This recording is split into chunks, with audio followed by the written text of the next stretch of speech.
നമസ്കാരം. ഞങ്ങൾ ഇന്ന് നമ്മളിവിടെ എവിടെയാണ് ഇന്നിപ്പം? ഇന്നിപ്പം ആലപ്പിയിലെ ഹലൈസ് ഹോട്ടൽ അല്ലേ? അപ്പം ഓർത്തറിയ എവിടുന്ന ചാത്തന്നൂർ ബിരിയാണിയുടെ പേര് കേട്ടിട്ട് പഴയൊരു ഹോട്ടലാണ് ഇവിടെ ബിരിയാണി.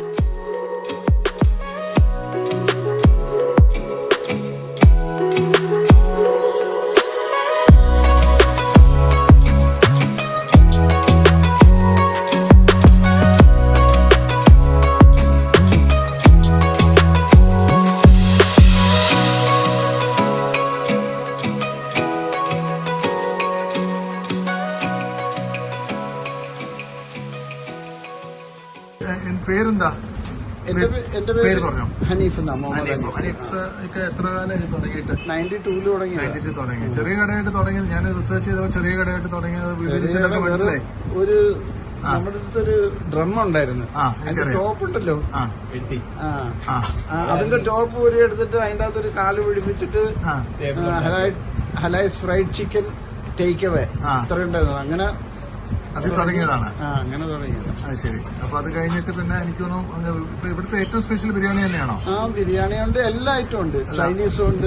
അതൊക്കെ വൈറ്റേ ഉള്ളൂ. അത് ഉച്ചയ്ക്ക് ബിരിയാണി മാത്രമേ ഉള്ളൂ അല്ലേ? അല്ല, ഉച്ചയ്ക്ക് ബിരിയാണി ഉണ്ട്, ചൈനീസിന്റെ എല്ലാ ഐറ്റവും ഉണ്ട്. പക്ഷെ ഞങ്ങൾ ബിരിയാണി അൽഫാമും തന്തൂരിയും അതെല്ലാം 4 മണിക്ക് തുടങ്ങും. പക്ഷെ ഞങ്ങൾ ബിരിയാണി കേട്ടിട്ടാണ് തിരുവനന്തപുരത്ത് കാനഡയിൽ കൊണ്ടുവന്ന തിരുവനന്തപുരത്ത് 2 ഹലൈസ് ഉണ്ട്. അത് ഞങ്ങളുടെ അറിയാം. ഇവിടെ പറഞ്ഞപ്പോ എന്റെ ബ്രദറിലോ പറഞ്ഞ് അവിടെ ഞങ്ങൾ കഴിച്ചു. അപ്പോൾ ആ ഹലൈസ് അല്ല ഇത് വേറെ ഹലൈസ് ആണ്. അപ്പൊ നമ്മൾ കൺഫേം ചെയ്യാനായിട്ട് എന്റെ ഒരു സുഹൃത്തിനെ കൊച്ചി വിളിച്ച് ലൊക്കേഷൻ മാപ്പ് ഇട്ടിട്ട് ഞങ്ങൾ വന്നു. അവരുടെ അല്ല, അപ്പൊ ഇത് വേറെ കേസാണ്. അവരിപ്പം പേര് മാറ്റാൻ, സ്പെല്ലിംഗ് മാറ്റാന്നെല്ലാം പറയുന്നുണ്ട്. കണ്ടില്ല മുഴുവൻ. തീർന്നു, ഇന്നലെ തീർന്നേ ഉള്ളൂ കംപ്ലീറ്റ്. വെളിയിലാണ് വെക്കുന്നത്. ഞാനും കേരള യൂണിവേഴ്സിറ്റി കളിച്ചിട്ടുണ്ട് 3 കൊല്ലം. പിന്നെ ജൂനിയർ സ്റ്റേറ്റ് കളിച്ചിട്ടുണ്ട്. ക്രിക്കറ്റ്. അങ്ങനെയാണ് ഞങ്ങളൊരു മാച്ച്, ഇന്റർ മാച്ച് കളിക്കാനായിട്ട് ട്രിവാൻഡ്രത്ത് പോയി യൂണിവേഴ്സിറ്റി സ്റ്റേഡിയത്തിൽ വെച്ച് പ്രിയദർശനും എന്റെ എഗെയിൻസ്റ്റ് ആയിട്ടാണ് കളിച്ചത്. കണ്ണറിഞ്ഞ് ഞാനത് കേട്ടിട്ടുണ്ട്. വരാറുണ്ട് ഇവിടെ, മിക്കവാറും വിളിക്കും. ഇപ്പൊ അവർക്ക് ഒരു ടീം ഉണ്ട്, ട്രിവാൻഡ്രം ക്രിക്കറ്റ് ക്ലബ്. അത് പുള്ളി 5 കോടി രൂപ കൊടുത്ത് വാങ്ങിച്ചതാണ്. അപ്പൊ അതിന്റെ ഉദ്ഘാടനത്തിന് എന്നെ വളരെ നിർബന്ധിച്ച് വിളിച്ച്.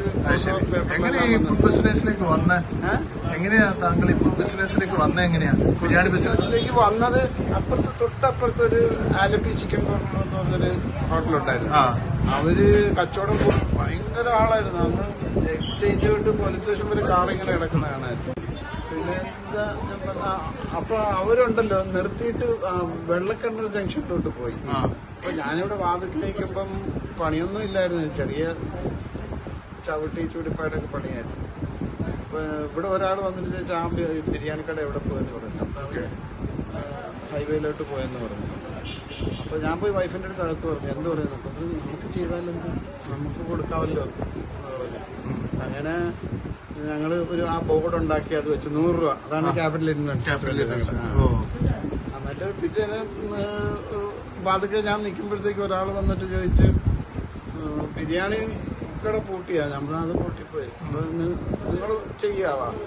ഞാൻ പറഞ്ഞാൽ ചെയ്യാമെന്ന് പറഞ്ഞത്. എത്ര എണ്ണം വേണ്ടി? 14 എണ്ണം. ഞാൻ അന്തം വിട്ടു. 14 എണ്ണം എങ്ങനെ ഉണ്ടാക്കുന്നത്? വൈഫ് 1400 എണ്ണം ഇപ്പൊ ഉണ്ടാക്കുന്നു. 92 പക്ഷെ മോൻ അവിടെ 96 എഴുതി വെച്ചു. അതാണ് ഞാൻ കണ്ടുവന്നത്. അപ്പൊ ഈ ഇത്രയും കാലം കൊണ്ടുപോകാനായിട്ടുള്ള എന്താണ് വിജയ രഹസ്യം? എന്താണ്? കാരണം എന്റെ വൈഫാണ് ഷെഫ്. വൈഫാണ് ആദ്യമായിട്ട് ബിരിയാണി ഉണ്ടാക്കുന്നത്. ഇപ്പോഴും വൈഫ് റെസിപ്പിയാണ്. തൊട്ട് നോക്കിയിട്ടേ വെളിയിലോട്ട് എടുത്തുള്ളൂ. ഇപ്പൊ ഇറങ്ങും. ചെമ്പ് പൊട്ടിക്കൽ ബിരിയാണിയാണോ? ചെമ്പ് പൊട്ടിക്കോ? അത് രാവിലെ 1 വൈകുന്നേരം വരെ 9 മണി വരെ കൊടുക്കുന്നുണ്ട്. എത്ര ചെമ്പ് പൊട്ടി കാലത്ത് 1 വൈകുന്നേരം? ഏകദേശം മറ്റുള്ളവർ കണ്ടുവച്ചാലും ബിസിനസ് ഉണ്ട്. 50-60 കിലോ കിട്ടുമല്ലേ? Very good. പിന്നെ ശനി ഞായർ നന്നായിട്ട് വരട്ടെ. അപ്പൊ നല്ല ഭക്ഷണം കൊടുക്കുക, ഞങ്ങളെ കഴിക്കുക, വൃത്തിയുള്ള ഭക്ഷണം. ഞാൻ എപ്പോഴും പറയും, എടുക്കുമ്പോൾ വൃത്തിയുള്ള ഭക്ഷണം കൊടുത്ത ആൾക്കാർ എവിടെയും വരും അല്ലേ? അതെ. ഇതേ വരും നമ്മുടെ ബിരിയാണി. ചിക്കൻ ബിരിയാണിയാണ്. ബിരിയാണി ഇന്നലെ ഫിഷ് ബിരിയാണി, ഇന്ന് ഫിഷ് ബിരിയാണി അല്ല, നമ്മൾ ചിക്കൻ ബിരിയാണി കഴിക്കുന്നത്. ഓക്കെ, ബിരിയാണി തുടങ്ങിയ പിന്നെ തുടങ്ങിയ ബിരിയാണി രുചിയുള്ള ചൂടോടെ കഴിക്കണമെന്നാണ് അല്ലേ? ഓക്കെ,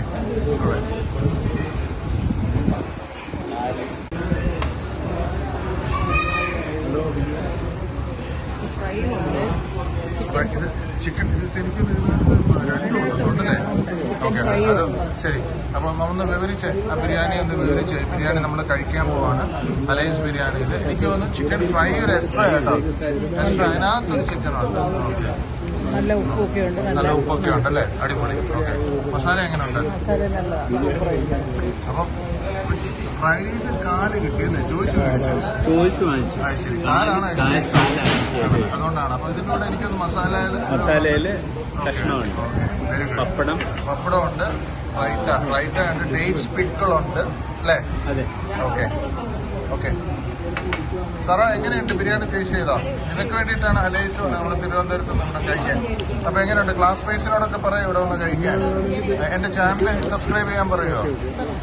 നീ ഇതുവരെ സബ്സ്ക്രൈബ് ചെയ്തിട്ടല്ലോ. ഓക്കെ, അപ്പൊ ഞങ്ങളുടെ ഒരു കുടുംബ സദസ്സാണ്, അതുകൊണ്ട് തന്നെ ഇത്തിരി തമാശയായിട്ട് നമ്മളിന്ന് എടുക്കണേ. അപ്പം ആലപ്പിന്ന് ഞങ്ങള് നല്ല അടിപൊളിയായിട്ടൊരു ബിരിയാണി കഴിക്കുകയാണ്. കഴിച്ചവരൊക്കെ തുടങ്ങിയുള്ളൂ. അഭിപ്രായം റെക്കമെൻഡ് ചെയ്തത് ആരാണ്? റെക്കമെൻഡ് ചെയ്ത ആരാ? അച്ഛൻ കുക്കിംഗ് ചാറ്റ്സിൽ ബിനു ആണോ? അല്ലേ? ബിനുവിന്റെ ഒരു ഫ്രണ്ട്. പയ്യന്റെ പേരെന്താണ്? ഞാൻ റെക്കമെൻഡ് ചെയ്തത് പലപ്പോഴും ഇവിടെ ഒന്ന് കഴിക്കണമെന്ന് അവൻ പറയായിരുന്നു. ഇവിടെ എറണാകുളത്താണ്, ഷിബു എന്ന് പറഞ്ഞിട്ടുള്ളതാണ്. GCSE വർക്ക് ചെയ്യുന്ന ഷിബുവിന്റെ റെക്കമെൻഡേഷനാണ്, അവരുടെ സ്ഥിരം ജോയിന്റ് ആണത്. അപ്പം ഷിബു പറഞ്ഞ അനുസരിച്ച് നമ്മള് നമ്മുടെ കുടുംബാംഗങ്ങളെല്ലാം ഈ ബിരിയാണി വളരെ ദിവസങ്ങൾ കാത്തിരുന്ന ശേഷമാണ് നമ്മൾ ഒരു ദിവസം കിട്ടിയത് ഇങ്ങനെ. ശരി, എന്നാ അപ്പൊ എൻജോയ് ചെയ്യാം. Thank you very much. Thank you. Thank you.